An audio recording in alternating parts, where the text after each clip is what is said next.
안녕하세요. 오늘 우리가 함께 파헤쳐 볼 주제는 바로 기술주 시장이에요. 시장이 연일 최고가를 경신하면서 이제 너무 비싼 거 아니야? 이런 생각이 들기 쉽잖아요. 그런데 이럴 때일수록 오히려 옥석을 가릴 기회가 숨어 있다는 시각이 있습니다. 특히 모든 걸 집어삼키고 있는 이 인공지능, AI 열풍 속에서 말이죠. 그래서 오늘은 2026년 이후를 내다보면서 만약 지금 1만 달러, 우리 돈으로 한 1,000만 원 남짓한 돈이 있다면 어떤 기술주를 눈여겨볼 수 있을지 아주 구체적으로 파고들어 보려고 해요. 맞아요. 이미 너무 많이 오른 주식들 말고요. 앞으로의 성장 잠재력에 비해서 지금 가격이 합리적인, 그러니까 소위 숨은 보석을 찾는 여정인 셈이죠. 오늘 우리가 살펴볼 세 기업은 완전히 다른 분야에서 활동하지만 사실은 하나의 거대한 이야기를 들려주고 있어요. 바로 AI라는 새로운 시대의 지도를 어떻게 그려나가고 있는지에 대한 이야기입니다. 오, 그거 흥미로운데요. 그냥 기업 세 개를 나열하는 게 아니라 하나의 이야기로 꿰뚫어 본다는 거잖아요. 그럼 그 첫 번째 장부터 시작해 볼까요?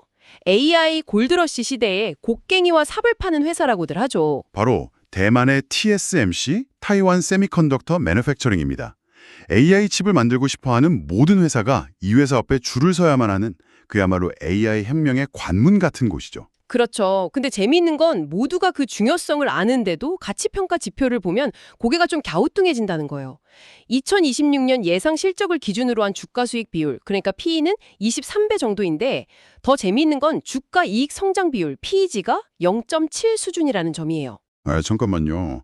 그 PEG라는 개념이 생소한 분들을 위해 간단히만 짚고 넘어가면 좋을 것 같아요. PE가 현재 주가가 기업 이익의 몇 배인지를 보여주는 뭐랄까 일종의 가격표라면요. 네. PEG는 그 가격표를 기업의 성장 속도랑 비교하는 훨씬 더 똑똑한 지표예요. 아, 그렇죠. PEG가 1보다 낮다는 건 이 기업의 성장 속도에 비해 주가가 싸다는 의미로 해석되잖아요. 비유하자면 엄청난 속도로 달리는 스포츠카가 평범한 세단 가격에 나와 있는 걸 발견한 셈이네요. 정확한 비유예요. 시장이 아직 이 차의 진짜 속도를 가격에다 반영하지 못하고 있다는 신호일 수 있죠. 그럼 왜 이런 평가를 받을까요? 그 답은 TSMC의 독보적인 거의 가상 독점에 가까운 시장 지위에서 찾을 수 있습니다. 최첨단 AI 칩을 대규모로 그리고 높은 수율로 생산할 수 있는 회사는 사실상 전 세계에서 TSMC가 유일해요. 여기서 수율이라는 게 굉장히 중요하죠.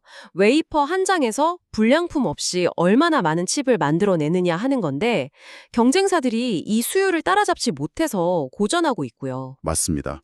그러다 보니까 엔비디아, 애플, AMD 같은 패밀리스 기업들이 TSMC의 생산 라인을 확보하려고 아우성이에요.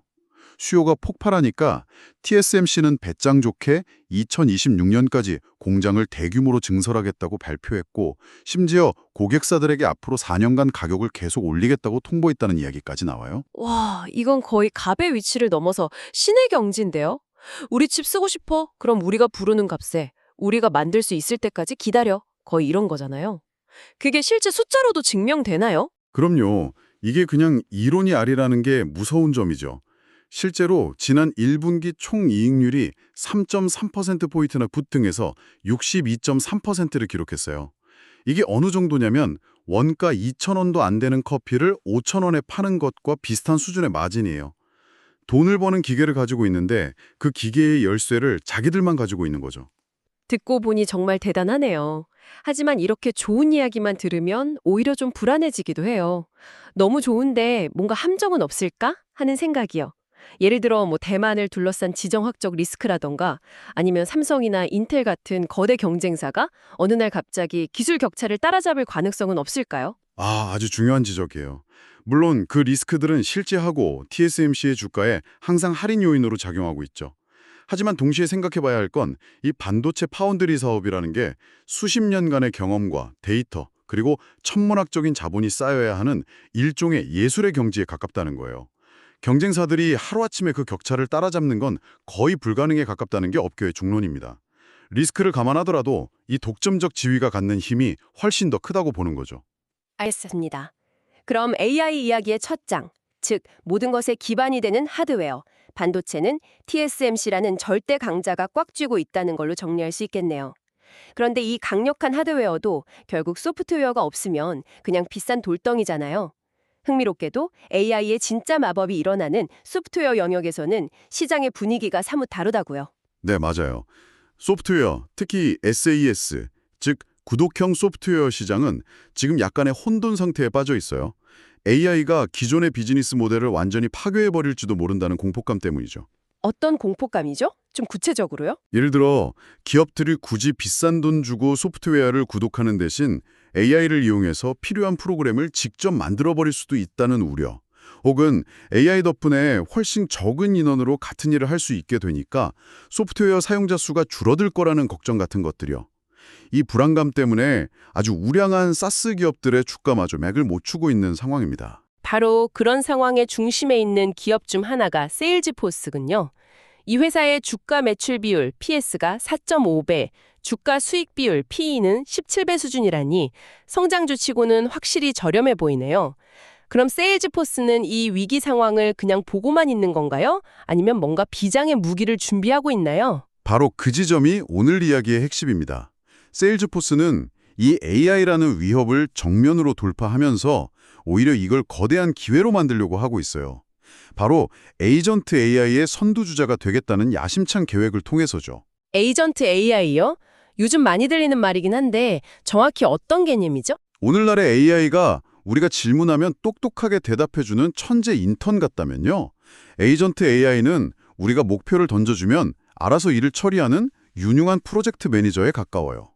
예를 들어서 부산에서 우리 팀 워크숍 계획 좀 짜줘 라고 말하면 알아서 장소를 물색하고 팀원들의 일정을 확인하고 예산에 맞는 옵션 3가지를 보고서 형태로 만들어 오는 거죠. 단순히 대답하는 걸 넘어서 우리를 대신해 행동하는 AI입니다. 와, 그건 정말 게임 체인저가 될 수 있겠네요. 그런데 그 유능한 프로젝트 매니저가 제대로 일하려면 정확한 정보가 필요할 텐데요. 엉뚱한 데이터를 가지고 일하면 큰일 나잖아요. 정확해요. 바로 그게 세일즈포스의 전략을 이해하는 열쇠입니다. 이들은 깨달은 거예요.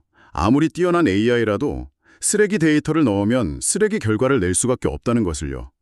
그래서 세일즈포스는 회사의 모든 데이터, 그러니까 고객 관리, 영업, 마케팅 등 여기저기 흩어져 있는 데이터를 한 곳으로 모으고 깨끗하게 정제하는 데이터 클라우드라는 플랫폼을 만들었어요.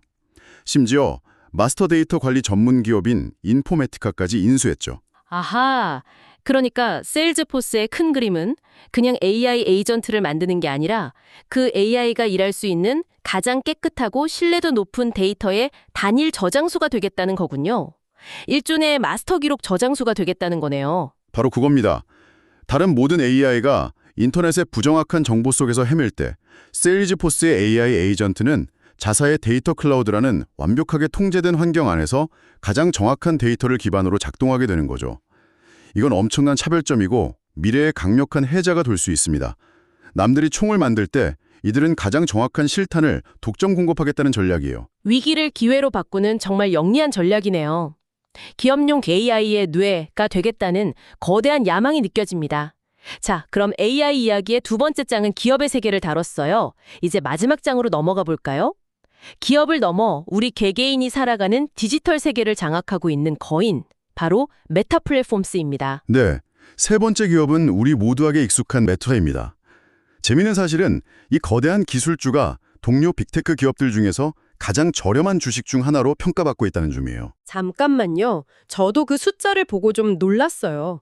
선행 PE가 18배를 겨우 넘고 아까 우리가 이야기했던 PEG 비율은 0.9 미만이라고요? 아니, 지난 분기 매출이 26%나 성장한 회사가 이 정도 평가를 받는다는 게 상식적으로 이해가 잘 안 되는데요. 이건 거의 성장을 멈춘 굴뚝산업 주식에서나 볼 법한 수치잖아요?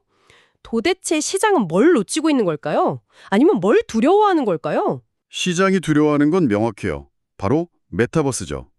리얼리티 랩스 사업부에서 매년 수십조 원의 돈을 쏟아붓고 있는데 아직 가시적인 성과가 없으니까 투자자들은 그 돈을 그냥 태워버리고 있다고 보는 거예요. 그 불확실성이 주가를 짓누르고 있는 가장 큰 요인입니다. 아, 그 엄청난 돈 먹는 하마, 메타버스 때문이군요. 알겠습니다. 그럼 그 논란의 메타버스는 잠시 제쳐두고 이 회사의 진짜 돈줄, 그러니까 광고 사업의 엔진은 지금 어떻게 돌아가고 있는지 한번 들여다보죠. 이 부분에서도 AI가 핵심적인 역할을 한다면서요? 핵심 정도가 아니라 거의 사업을 재창조하는 수준이에요. 크게 두 가지 방식으로요. 첫째, AI가 추천 알고리즘을 기가 막히게 개선했어요.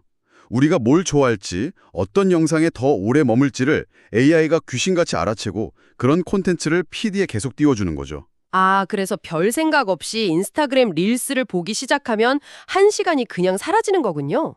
그게 다 AI 때문이었네요. 그렇죠. 사용자들이 플랫폼에 더 오래 머무니까 당연히 광고를 보여줄 기회도 늘어나고요.